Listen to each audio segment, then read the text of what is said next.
कश्मीर, इस जमीन पर जन्नत की तस्वीर, लेकिन रहने वालों के लिए मौत की जंजीर। भारतीय फौज के जुल्म, जलते घर, पल पल मौत का खौफ। लेकिन कुछ हैं जो इस जुल्म के खिलाफ हैं बरसरे पैकार, दुश्मन की बर्बरियत और जुल्म के खिलाफ मसरूफ़ जिहाद। ये हैं कश्मीर की आज़ादी के लिए अपनी जान की बाजी लगाने वाले सरफरोशों की दास्तान। आपके लिए पेश खिदमत है एक बार फिर मिशन कश्मीर। दूसरे दिन का सूरज तुलू हुआ। तमाम जांबाज कमांडोज ने नमाज पढ़कर अल्लाह से अपने मिशन की कामयाबी की दुआ मांगी और शाबान का इंतजार करने लगे। अपने वक्त पर शाबान भी आ गया। उसके हाथ में एक टोकरी थी। टोकरी में मुर्गी के अंडे और मक्खन से भरी हुई देगची थी। इससे पहले कि कर्नल तारिक शाबान के साथ अपने मिशन पर रवाना होता, कमांडो खालिद अपने लीडर कर्नल तारिक को एक तरफ ले गया और कहने लगा, सर, आप सूरत हाल को मुझसे बेहतर समझते हैं, मगर मैं समझता हूँ कि आपका इस तरह शाबान के साथ इंडियन आर्मी के हेडक्वार्टर में जाना ठीक नहीं। वो लोग अहमक नहीं हैं, उन्हें आप पर जरूर शक पड़ जाएगा और मुमकिन है कि वो आपको वहीं रोक लें। कर्नल तारिक ने कहा, मैं जानता हूं कैप्टन, मगर इसके बावजूद हम में से किसी को ये खतरा मोल लेना ही पड़ेगा। शाबान किले के अंदर एमुनिशन डिपो और पेट्रोल डंप की लोकेशन की शनाख्त नहीं कर सकता, सिर्फ हम में से ही कोई शनाख्त कर सकता है। अगर मैं पकड़ा गया तो तुम पार्टी को लीड करोगे, फिर मुझे भूल जाना और किले की अकबी दीवार में अंदर घुसने और एमुनिशन डिपो को उड़ाने की कोशिश करना, बस अल्लाह के हवाले। इतना कहकर कर्नल तारिक कश्मीरी जवान शाबान के साथ चल दिया। रास्ते में शाबान ने कर्नल तारिक को मजीद कुछ बातें भी समझा दी। कर्नल तारिक का हुलिया बिल्कुल कश्मीरी गुजरों जैसा था। मक्खन की देगची उसने अपने हाथ में पकड़ ली थी। वो पहाड़ी रास्तों पर से गुजरते आखिर इंडियन आर्मी के किले नुमा हेडक्वार्टर की टेकरी के नीचे आ गए, जहाँ से एक कच्ची सड़क ऊपर दरवाजे तक जाती थी। शाबान के साथ कर्नल तारिक देगची सर पर रखे बिल्कुल देहाती आदमी की तरह चल रहा था। शाबान ने हेडक्वार्टर के दरवाजे के करीब पहुंचते हुए आखिरी बार कर्नल तारिक को हिदायत की कि वो बिल्कुल गूंगा बहरा बना रहे और कोई बात न करे, किसी बात पर मत चौंके। कर्नल तारिक ने कनखियों से दाएं बाएं जरा बुलंदी पर 3-4 गन पोस्टें देखी, जिनको झाड़ियों और दरख्तों की शाखों से ढांप दिया गया था। कर्नल तारिक इस हकीकत से आगाह था कि वो एक अय्यार दुश्मन के दरमियान जा रहा है जो बेवकूफ नहीं है, और दुश्मन को इस बात की खबर हो चुकी है कि पाक फौज के कमांडोज इस इलाके में घुस आए हैं, क्योंकि दूसरे महाजों पर बाकायदा जंग जारी थी। जंग हो रही हो तो दोनों मुल्कों के कमांडोज एक दूसरे को नुकसान पहुंचाने के लिए एक दूसरे की दिफाई लाइनों के अकब में जाया करते हैं। किले का दरवाजा खुला था।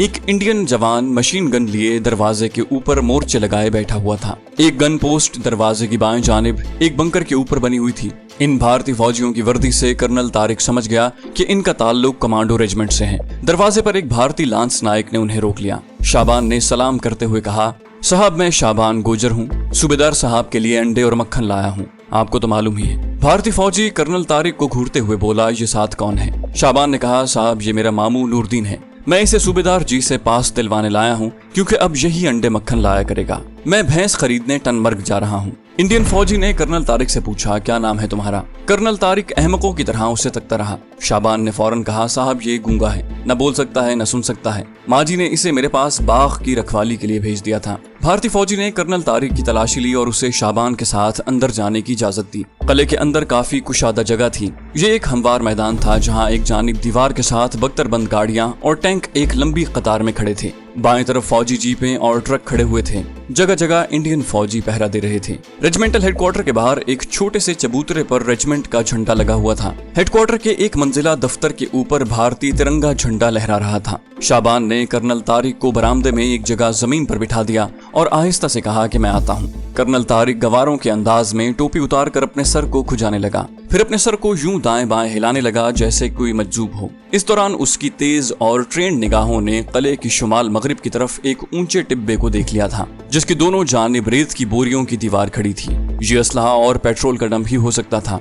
उसने टिब्बे के नक्शे को अच्छी तरह जहन में बिठा लिया। शाबान बरामदे की दूसरी तरफ से वापस आया और आहिस्ता से बोला, चलो निकल चलो। कर्नल तारिक अपने सर को मंसूबों की तरह हिलाते हुए उठा और शाबान के हाथ से खाली टोकरी लेकर उसके पीछे पीछे चलने लगा। टोकरी में खाली देगची पड़ी हुई थी। वो किले के दरवाजे से निकला तो कमांडो रेजिमेंट के लांस नायक ने पूछा, सूबेदार साहब से परमिट ले लिया है अपने मामू का? शाबान ने दांत निकालते हुए कहा, साहब जी, सूबेदार साहब नहीं मिले। अंडे मक्खन मैंने लांगरी को दे दिए हैं। परसों चौथ राशन लेकर आऊंगा तो मामू को फिर साथ ले आऊंगा जी। ठीक है, राम राम। दोनों खामोशी से किले की ढलान उतरने लगे। दोनों खामोश थे, कोई एक दूसरे से बात नहीं कर रहा था। वो जानते थे कि उनके आसपास दुश्मन की गन पोस्टें छुपी हुई हैं। जब वो कले की ढलान उतरकर जंगल में आए तो शाबान ने आहिस्ता से कहा, सूबेदार रामदास कहीं गया हुआ है, मैं अंडे मक्खन लांगरी को दे आया हूँ, अब आप परसों मेरे साथ चलना। कर्नल तारिक ने आहिस्ता से जवाब दिया, शाबान अब मेरे जाने की जरूरत नहीं है, मुझे जो कुछ मालूम करना था मैंने मालूम कर लिया है। परसों चौथ तुम जाओ तो कह देना कि गांव का एक आदमी भैंस लेकर आ गया था,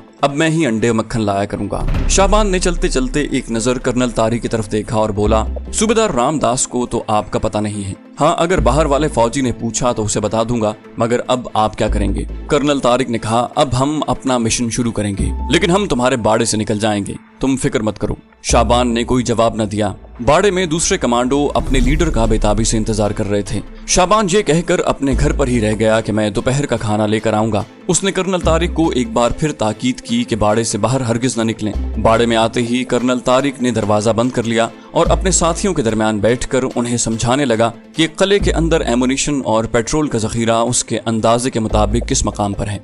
बंद दरवाजे की दर्जों में से दिन की रोशनी अंदर आ रही थी।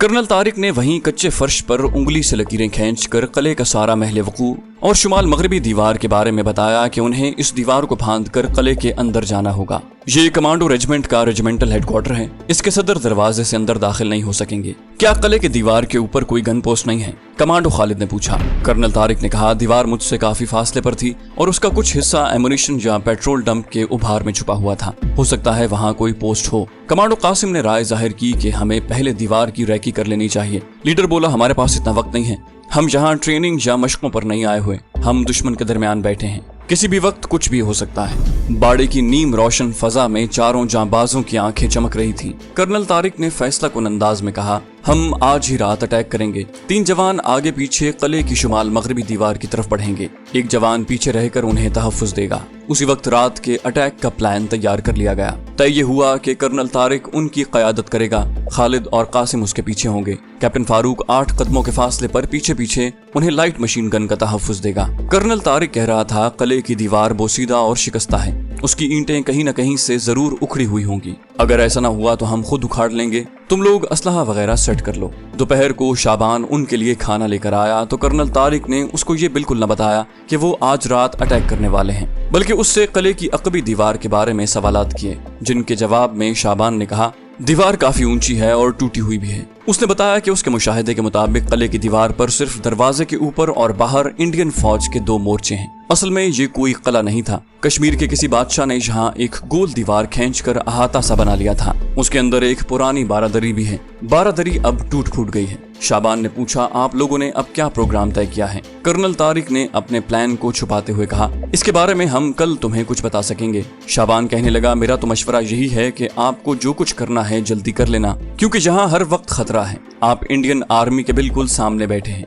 कर्नल तारिक ने शाबान के कंधे पर हाथ रखते हुए कहा, फिक्र न करो शाबान, हम खुद ज्यादा देर इंतजार नहीं कर सकते। शाबान ये कहकर चला गया कि वो कल सुबह दूध देने के वक्त आएगा। बाकी का दिन कमांडो पार्टियों ने वहीं भैंसों के बाड़े के अंदर ही गुजारा। वो सर जोड़े अपने शुरू किए जाने वाले खतरनाक मिशन पर मजीद गौर व फिक्र करते रहे। उन्होंने शाम तक सारी तैयारी मुकम्मल कर ली थी। कर्नल तारिक कहने लगा, टारगेट पर पहुंचकर हालात नया रुख भी बदल सकते हैं, मौके के मुताबिक वहां काम किया जाएगा। रात के 1 बजे तक कमांडो पार्टी के सारे जवान जागते रहे। उन्होंने अपनी अपनी घड़ियों के वक्त मिला लिए थे। हर एक की पीठ पर मैगजीन से भरी हुई लाइट मशीन गन लगी हुई थी। हर एक की जेब में ग्रेनेड और कमांडो चाकू थे। भैंसों के बाड़े से रवाना होने से पहले उन सब ने आंखें बंद करके अल्लाह ताला के हुजूर अपने मिशन की कामयाबी की दुआ मांगी। उसके बाद कर्नल तारिक ने आखिरी वक्त में कुछ हिदायत दी और कहा, जवानों, कुछ पता नहीं कि हम में से कोई वापस आता है या नहीं। इस जगह एक दूसरे से कहा सुना माफ करवा लो। अल्लाह का ख्याल दिल में रखना, दुश्मन की पोजीशनों को निगाह में रखना, टारगेट हर हालत में तबाह करना है।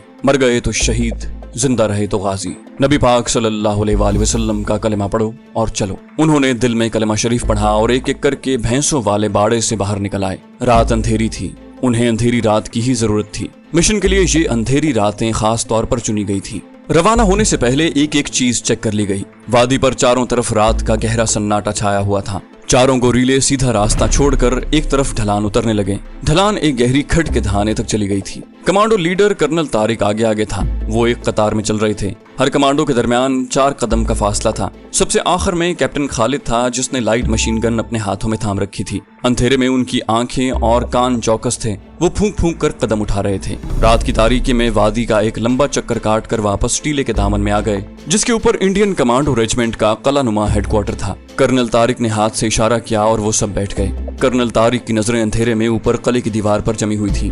उसने सरगोशी में अपने साथियों को आखिरी बार कुछ हिदायत दी और टीले की चढ़ाई चढ़नी शुरू कर दी। Captain Khalid light machine gun लिए उनसे थोड़ा सा अलग होकर पहलू में इस तरह चल रहा था कि अगर दाएं बाएं किसी तरफ से दुश्मन की पेट्रोल पार्टी का खतरा पैदा हो तो अपने साथियों को तहफ्फुज दिया जा सके। टीले की चढ़ाई कहीं कहीं दुश्वार हो जाती है और उन्हें झाड़ियों का सहारा लेकर ऊपर चढ़ना पड़ता है। खतरा सिर्फ ये था कि कहीं दीवार की उस जानिब अचानक किसी गन पोस्ट से उन पर फायर न आने लगे। रात का अंधेरा काफी हद तक उनकी हिफाजत कर रहा था। किले की दीवार करीब आ गई थी। वो अब रींग रींग कर आगे बढ़ रहे थे। कर्नल तारिक को यकीन था कि ये किले की दीवार का वही हिस्सा है जिसके अंदर एमुनिशन का डिपो और पेट्रोल का डंप है। किले की दीवार के दामन में पहुंचकर वो दीवार के साथ लगकर बैठ गए। Captain Khalid light machine gun लिए थोड़ा पीछे एक झाड़ी में पोजीशन लिए बैठा हुआ था। कर्नल तारिक ने अंधेरे में दीवार की दोनों जानिब और ऊपर की तरफ देखा। उसे दीवार के ऊपर कोई इंसानी साया हरकत करता नजर न आया। उसने टटोल कर दीवार का जायजा लिया। दीवार वाकई बोसीदा थी। अगरचे वो पत्थर की दीवार थी, मगर जमाने की सख्तियों के बायस पत्थर जगह जगह से उखड़े हुए थे। दीवार की बुलंदी 20 फुट से ज्यादा नहीं थी। कर्नल तारिक ने एक इशारा किया। उसके साथ ही तीनों कमांडोज ने असलहा चेक किया। गने पीठ पर बांध ली और कमांडो चाकू दांतों में दबाकर दीवार के साथ लगकर खड़े हो गए। बिजली जैसी तेजी के साथ एक कमांडो ने कर्नल तारिक के पांव अपने कांधे पर रखे और उठ खड़ा हुआ। तीसरा कमांडो दीवार के साथ लगकर पहले से तैयार बैठा हुआ था। जिस कमांडो ने कर्नल तारिक को अपने कांधे पर उठा रखा था, उसने अपने पांव तीसरे कमांडो के कांधे पर रख दिए। तीसरा कमांडो दीवार का सहारा लेकर उठ खड़ा हुआ। कर्नल तारिक सबसे ऊपर था। अब उसके हाथ दीवार की मुंडेर से 1 फुट नीचे थे। उसने आहिस्ता से उछलकर दीवार की मुंडेर को पकड़ लिया और साथ ही दोनों पांव उठाकर दीवार के ऊपर टांगे लगा दी और वहीं औंधा पड़ गया। फिर उसने अपना हाथ नीचे किया। दूसरा कमांडो भी उसके हाथ के सहारे दीवार पर चढ़कर लेट गया। तीसरा कमांडो दीवार के साथ नीचे ही गन लेकर बैठा रहा। कर्नल तारिक और उसके साथी कमांडो फारूक ने दीवार के ऊपर औंधे पड़े पड़े गर्दन घुमाकर दूसरी तरफ देखा। कोई 50 फुट के फासले पर जमीन का उभार एक बहुत बड़ी कब्र की तरह ऊपर को निकला हुआ था। कर्नल तारिक ने कमांडो फारूक के कांधे पर हाथ रखकर उधर इशारा किया। कमांडो फारूक भी उस उभार को देख चुका था, जिसके सामने की जानिब एक ऊंचे खंबे के साथ बिजली का बल्ब रोशन था। बल्ब की रोशनी आगे की तरफ ज्यादा थी। ये एमुनिशन डिपो या पेट्रोल का डंप ही हो सकता था। उभार के पीछे अंधेरा था। ये किला महाज जंग से बहुत दूर था, इसलिए दुश्मन ने यहाँ ब्लैकआउट की भी जरूरत महसूस नहीं की थी। सिर्फ बल्ब के चारों तरफ एक शेड लगा दिया था। जंग अभी उस तरफ पहुंची भी नहीं थी। जंग का जोर उस वक्त पंजाब के महाजों पर था। कर्नल तारिक ने नीचे देखा। नीचे घनी झाड़ियां अंधेरे में स्याह धब्बों की तरह दिखाई दे रही थी। उसे सिर्फ यही खतरा था कि उनके गिरने से कहीं आवाज पैदा न हो, क्योंकि ये बात यकीनी थी कि एमुनिशन डंप के आगे नाइट गार्ड का पहरा होगा और इंडियन फौजी वहां मौजूद होंगे। वक्त गुजर रहा था। वो वक्त जाया करने की पोजीशन में नहीं थे। कर्नल तारिक ने कमांडो फारूक का बाजू थोड़ा सा दबाया और फिर अपने आप को एक बेजान पत्थर की तरह नीचे झाड़ियों पर गिरा दिया। वो एक बोरी की तरह घनी झाड़ियों में जाकर गिरा। झाड़ियां नरम थी, इसलिए कोई आवाज पैदा न हुई। फिर भी कर्नल तारिक चाकू हाथ में लिए झाड़ियों में 1-2 सेकंड के लिए साकित होकर बैठा रहा और जमीन के उभार की तरफ तकता रहा। जब उधर से कोई इंडियन फौजी न आया तो कर्नल तारिक झाड़ियों में से निकलकर घुटनों के बल चलता दूसरी तरफ हो गया। कमांडो फारूक दीवार के ऊपर से अंधेरे में आंखें फाड़ फाड़ कर देख रहा था। उसे कर्नल तारिक का साया एक तरफ हटते नजर आया तो उसने दिल में कलमा शरीफ पढ़ा और अपने आप को झाड़ियों पर गिरा दिया। धप की हल्की सी आवाज पैदा हुई। दोनों कमांडो उस जगह साकित हो गए। उनकी आंखें एमुनिशन डिपो के कब्रनुमा बड़े उभार की तरफ लगी हुई थी। उस तरफ से गश्त करते किसी भारतीय सिपाही के अचानक नमूदार हो जाने का खतरा था। हर तरफ गहरी खामोशी थी। 2 कमांडो किले की दीवार के बाहर थे। कैप्टन खालिद दीवार से चंद कदम पीछे झाड़ियों में लाइट मशीन गन लिए बैठा अंधेरे में घूर रहा था। कैप्टन कासिम दीवार के नीचे अंधेरे में गन लिए बैठा दीवार की दोनों जानिब निगाह रखे हुए था। दीवार के अंदर कर्नल तारिक और कमांडो फारूक एमुनिशन डंप के पीछे शबनमी घास में औंधे लेटे हुए थे। अब एक दूसरे को हिदायत देने का वक्त गुजर चुका था। ये एक्शन लेने का वक्त था। चारों कमांडोज को मालूम नहीं था कि उन्हें क्या करना है। कर्नल तारिक ने अपने करीब जमीन पर लेटे कमांडो फारूक के कंधे को आहिस्ता से दबाया। उसके साथ ही कमांडो फारूक डंप की दूसरी तरफ रेंगने लगा। कर्नल तारिक डंप के उभार की उस तरफ रेंगता हुआ आगे बढ़ा। दोनों के हाथ में खुले हुए चाकू थे। कर्नल तारिक रेंगते रेंगते डंप के पहलू में आ गया जहां रोशनी थी। उसे पहली बार फौजी जूतों की आवाज आई। वो जमीन के साथ लग गया और गर्दन एक तरफ कर ली। फिर जरा सा सर आगे करके देखा। ये वही जगह थी जो उसने दिन की रोशनी में देखी थी। यकीनन ये एमुनिशन डिपो था जो जमीन के अंदर बना हुआ था। सामने एक तरफ आग बुझाने के आलात दीवार के साथ टंगे हुए थे। कोने में रेत की बोरियों का मोर्चा था जिसके आगे 2 फौजी टहल रहे थे। उनकी लाइट मशीन गन्ने कांधों से लटक रही थी। इधर एमुनिशन डिपो का जमीन के अंदर जाने का रास्ता था। एक इंडियन फौजी ने डोगरी जबान में दूसरे से कुछ कहा। दूसरा हल्का सा कहका लगाकर हंसा। कर्नल तारिक को मालूम था कि डंप की दूसरी तरफ से कमांडो फारूक भी अपनी पोजीशन पर पहुंच गया होगा। उसने दाएं बाएं निगाह दौड़ाई। दूर कुछ फौजी गाड़ियां थीं। रेजिमेंटल ऑफिस की जानिब भी शेड वाली धुंधली रोशनी हो रही थी। उन दोनों इंडियन फौजियों के सिवा तीसरा कोई सिपाही नहीं था। एक सिपाही रेत की बोरी पर बैठा था, दूसरा उसके आगे टहल रहा था। तयशुदा प्रोग्राम के मुताबिक कमांडो फारूक ने डंप की दूसरी जानिब अंधेरे में हल्क से गीदड़ की आवाज निकाली। दोनों फौजियों ने चौंक कर उस तरफ देखा। जो फौजी बैठा हुआ था बोला, साले फिर आ गए हैं गीदड़ की औलाद। दूसरा फौजी बोला, मैं इसे भगाता हूँ, और दूसरी तरफ बढ़ गया। पहले ने पीछे से आवाज दी, फायर न करना, तुम्हें देखकर ही भाग जाएंगे। दूसरा फौजी गन हाथों में लिए उस तरफ बढ़ा जिधर से फारूक ने गीदड़ की आवाज निकाली थी। कर्नल तारिक टिकटिकी बांधे अंधेरे में उस तरफ देख रहा था। कमांडो रेजिमेंट का जवान डंप की दूसरी तरफ अंधेरे में गायब हो गया। ये बड़ी नाजुक खड़ी थी। उधर से फायरिंग की आवाज या इंडियन फौजी की चीख की आवाज भी आ सकती थी और कमांडो पार्टी का सारा मिशन खाक में मिल सकता था। कर्नल तारिक हमतन गोश होकर जमीन के साथ चिमटा हुआ था। दूसरी तरफ गहरा सन्नाटा छाया रहा। इसका मतलब ये था कि कमांडो फारूक ने अपना काम कर दिया है। अगर उसका हाथ गलत पड़ता तो अब तक यहाँ फायरिंग शुरू हो चुकी होती, मगर फारूक एक ट्रेंड कमांडो था। उसका हाथ ओछा पड़ ही नहीं सकता था। इंडियन सिपाही जो पीछे मोर्चे के बाहर रेत की बोरी पर बैठा हुआ था उस तरफ देखकर बोला, कांशीरामा की हो गया है। वो उठा और उस जाने बढ़ने ही लगा था कि कर्नल तारिक ने वही आवाज हल्क से निकाली। सिपाही वही रुक गया, घूम कर पीछे देखा और गाली देकर बोला, अब इधर आ गया है ओए। वो कर्नल तारिक की तरफ बढ़ा। वो चला भी आ रहा था और साथ ही साथ गीदड़ को गालियां भी दे रहा था। वो अंधेरे में आया तो एक तरफ से कौंधा सा लपका और दूसरे लम्हे कमाउन रेजिमेंट का ये जवान इस तरह कर्नल तारिक के हाथों में लटक गया कि उसकी गर्दन एक तरफ से आधी से ज्यादा कट चुकी थी। कर्नल तारिक ने उसे वहीं नीचे गिरा दिया और डंप के दरवाजे की तरफ लपका। दूसरी तरफ से कमांडो फारूक भी आ गया। एमुनिशन डंप के आगे रेत की बोरियों की दीवार खड़ी हो गई थी। वो एक तरफ से गुजर कर दीवार के पीछे आ गए। सामने एक गारनुमा रास्ता नीचे जा रहा था, जहाँ भी आगे रेत की बोरियों की एक 10 फुट ऊंची दीवार खड़ी थी। उसके अकब में एक कुशादा हॉल नुमा कमरा था जहाँ जगह जगह असलहे के ढेर पड़े हुए थे। दीवार के साथ लोहे की शेल्फों में भी किस्म किस्म का असलहा, ग्रेनेड, रॉकेट लॉन्चर, मार्टर तोपों के गोले और मैगजीन पड़े हुए थे। छत के साथ एक बल्ब रोशन था। कमांडो फारूक और कर्नल तारिक तेजी से अपने काम में लग गए। उन्हें एक दूसरे की तरफ देखने की भी फुर्सत नहीं थी। उन्हें मालूम था कि कहां कहां बारूदी स्टिकें लगानी है। ये काफी बड़ा असलहे का डिब्बू था। 5 मिनट से भी कम वक्त में दोनों जांबाजों ने 7 जगहों पर बारूद की स्टिकें लगाकर उन सबको एक तार के साथ मुंसलिक कर दिया और सॉकेट में छुपे हुए छोटे से क्लॉक का बटन दबा दिया। 20 मिनट बाद एमुनिशन डिपो में धमाके शुरू हो जाने थे। कर्नल तारिक ने कमांडो फारूक को बाहर निकलने का इशारा किया। दोनों डिपो के दरवाजे की तरफ लपके। अभी वो रेत की बोरियों की पहली दीवार के करीब ही थे कि बाहर से किसी फौजी की भारी भरकम आवाज बुलंद हुई, ओए जांगली, तुम कहां मर गए हो? दोनों कमांडोस ने एक दूसरे की तरफ देखा। इंडियन फौजी अंदर आ रहा था। दोनों गारनुमा रास्ते की दीवार के साथ लग गए। लाइट मशीन गन्ने उनके हाथों में सीधी हो गई।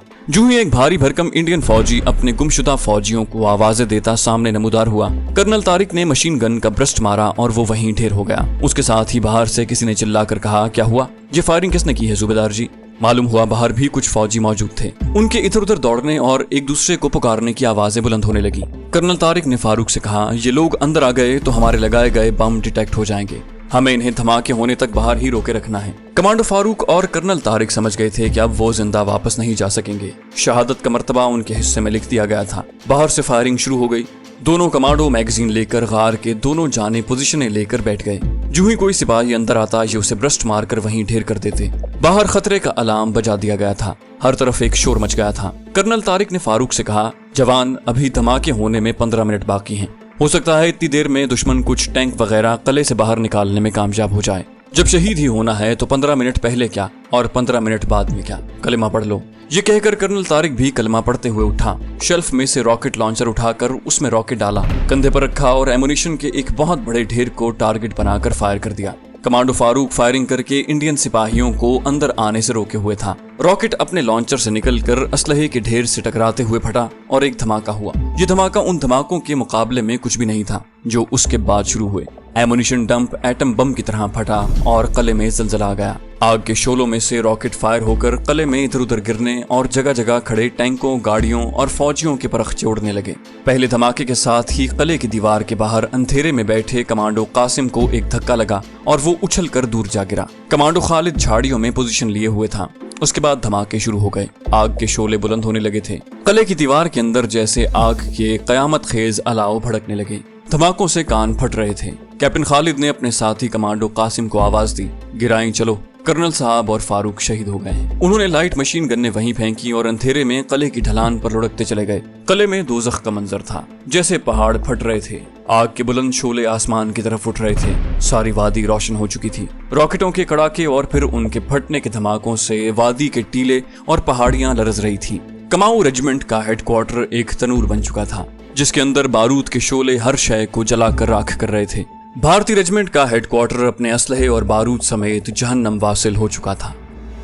तो दोस्तों, ये थी हमारी आज की एपिसोड। उम्मीद करते हैं आपको हमारी कहानी पसंद आई होगी। जाने से पहले इस वीडियो को लाइक कीजिए और शेयर करना मत भूलिए। कमेंट करके हमें बताइए कि आपको हमारी वीडियो कैसी लगी। और अगर अभी तक आपने इस चैनल को सब्सक्राइब नहीं किया तो इसे सब्सक्राइब कीजिए और बेल आइकन दबाकर ऑल नोटिफिकेशंस ऑन कर लीजिए।